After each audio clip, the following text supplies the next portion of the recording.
आज का जो हमारा टॉपिक है वो फेमोडायनेमिक पे हमारा जो टॉपिक है कि जो लॉ होते हैं हमारी मैरिज के, यानी कि हिंदू लॉ ऑफ मैरिज, तो जिसमें हमारा हिंदू धर्म में कुछ हमारे उद्देश्य होते हैं विवाह के। तो जो हमारा टॉपिक था वो कि हिंदू विवाह के उद्देश्य, तो जिसमें था धर्म या धार्मिक कार्यों की पूर्ति। तो हिंदू विवाह में धर्म या धार्मिक कर्तव्यों की पूर्ति को सर्वोपरि स्थान दिया गया है, यानी कि वैसे तो मैं आपको पॉइंट बता चुकी हूँ कि देखिए जो धार्मिक कार्य यानी विवाह को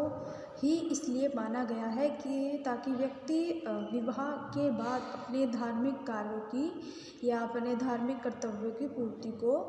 कर सके, या धार्मिक कार्यों की जो या धार्मिक कर्तव्य की पूर्ति के लिए ही सबसे पहला स्थान दिया गया है। देखिए धार्मिक कार्यों की पूर्ति के लिए पत्नी यानी कि जो एक अपना लाइफ पार्टनर होता है उसका होना बहुत ज़रूरी माना गया है, अन्यथा वे अपूर्ण ही माने जाते हैं। यानी कि अगर किसी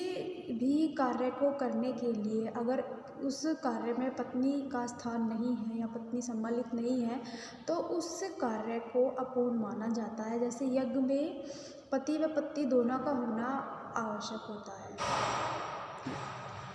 तो जैसे कि मर्यादा पुरुषोत्तम राम जी जब अश्वमेध यज्ञ करने लगे तो सीता जी की अनुपस्थिति के कारण वो उस यज्ञ में यानी कि वो यज्ञ संभव नहीं हुआ। यज्ञ करने के लिए उन्होंने सीता जी की सोने की प्रतिमा बनवानी पड़ी, यानी कि उस यज्ञ को पूर्ण करने के लिए उन्होंने सीता जी की प्रतिमा बनवाई। इसी कारण कहा गया है कि पत्नी जो होती है वो पुरुष की धर्मपत्नी मानी जाती है, यानी कि उसके जो वो धार्मिक कर्तव्य की पूर्ति के लिए व्यक्ति यानी कि एक पुरुष की एक धर्म पत्नी का होना भी बहुत ज़्यादा अनिवार्य होता है। फिर आता है दूसरा जो हमारा उद्देश्य होता है प्रजा अथवा पुत्र प्राप्ति। देखिए विवाह का दूसरा उद्देश्य होता है संतान उत्पत्ति माना गया है कि विवाह के पश्चात व्यक्ति का एक नए परिवार का निर्माण होता है। व्यक्ति नए परिवार यानी कि एक नए परिवार का जन्म होता है, तो उसमें संतान उत्पत्ति का होना बहुत ज़्यादा आवश्यक माना गया है, क्योंकि हिंदुओं में कुछ यानी कि हिंदुओं में पुत्र का विशेष स्थान माना गया है। वहीं पिता के लिए तर्पण और पिंडदान करता है, यानी कि एक तरीके से जो पिता होते हैं पिता की मुक्ति के लिए पुत्र ही उनकी मोक्ष प्राप्ति का साधन होता है, यानी कि एक तरीके से पिंडदान किया जाता है अपने पूर्वजों के लिए या अपने पुत्र यानी कि अपने पिता के लिए, ताकि पिंडदान के द्वारा एक पिता को पुत्र के द्वारा जब पिंडदान होता है तो उससे उन्हें एक मोक्ष की प्राप्ति मिलती है, यानी कि वो उसे मोक्ष दिलाता है। ऋग्वेद में अनेक स्थानों पर पुत्र की आकांक्षा प्रकट की गई है। पितृ ऋण से मुक्त पाने के लिए यह बहुत आवश्यक है कि व्यक्ति विवाह करके संतान उत्पत्ति को जन्म दे, यानी कि एक अपने नए परिवार का निर्माण करे जिसमें उसकी संतान उत्पत्ति हो और एक संतानों को वो जन्म दे। और इस प्रकार हिंदू विवाह में यशस्वी एवं दीर्घायु पुत्रों की प्राप्ति पर जोर दिया गया है, यानी कि पुत्र मांगने की कामना की गई है कि पुत्र का होना बहुत ज़्यादा ज़रूरी है। संतान पैदा करने पर ही वंश एवं समाज की निरंतरता भी बनी रहती है, यानी कि जब व्यक्ति के परिवार में संतान उत्पत्ति होगी तो उसी के द्वारा एक तो वंश चलता रहता है जो हमारे पूर्वजों से हमें मिलता है, और दूसरी चीज़ होती है कि समाज की निरंतरता बनी रहती है। दूसरा जो उद्देश्य होता है विवाह का होता है रति आनंद। हिंदुओं का विवाह जो हिंदू विवाह का तीसरा उद्देश्य होता है यौन संतुष्टि। उपनिषदों में यौन सुख को सबसे बड़ा सुख कहा गया है, या धर्मशास्त्रों में यौन इच्छाओं की पूर्ति को आवश्यक माना गया है, किंतु यह कह सकते हैं कि मनमाने ढंग से नहीं वरन समाज द्वारा स्वीकृत तरीकों से होनी चाहिए, यानी कि ये किसी भी व्यक्ति के साथ ज़बरदस्ती ना करके जो समाज द्वारा व्यक्ति को विवाह किया जाता है, यानी कि समाज द्वारा स्वीकृति का जो तरीका होता है उस तरीके से होना चाहिए। और इसका उद्देश्य उत्तम धार्मिक संतानों की प्राप्ति होती है, यानी रति आनंद का भी एक धार्मिक कार्य की पूर्ति के लिए होता है, जिसमें संतान उत्पत्ति का सबसे महत्वपूर्ण उद्देश्य माना गया है।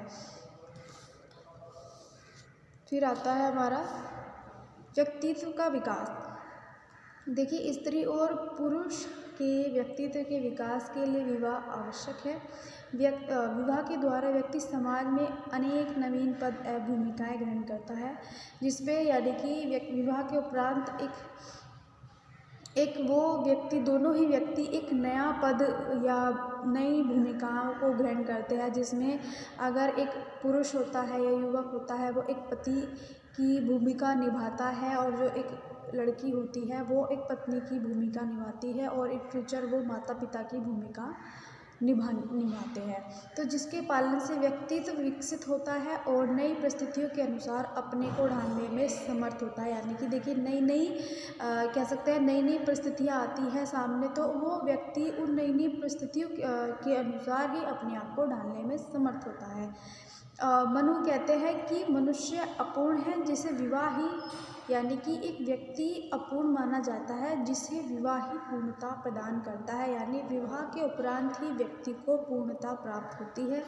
विवाह करके संतान उत्पन्न यानी कि विवाह के उपरांत जो संतान उत्पन्न होती है, संतान उत्पन्न करने वाले व्यक्ति को ही शास्त्रों में पूर्ण पुरुष की संज्ञा दी गई है। फिर आता है परिवार के प्रति दायित्वों का निर्वाह। देखिए विवाह के द्वारा व्यक्ति अपने पारिवारिक ऋण तथा दायित्वों का निर्वाह करता है, जिन माता पिता ने उसे जन्म दिया, लालन पोषण कर बड़ा किया, उनकी वृद्धावस्था, बीमारी या संकट के समय वे सेवा करना व्यक्ति का कर्तव्य होता है, जिसकी पूर्ति विवाह द्वारा ही संभव होती है। यानी कि देखिए परिवार के प्रति दायित्वों का निर्वाह होता है, क्योंकि देखिए विवाह के उपरांत यानी विवाह करने के पश्चात व्यक्ति की जो जिम्मेदारियां हो जाती हैं वो बढ़ जाती है, और विवाह के उपरांत ही व्यक्ति अपनी जिम्मेदारियों का पालन करता है, यानी अपने कर्तव्य को निभाने लगता है। तो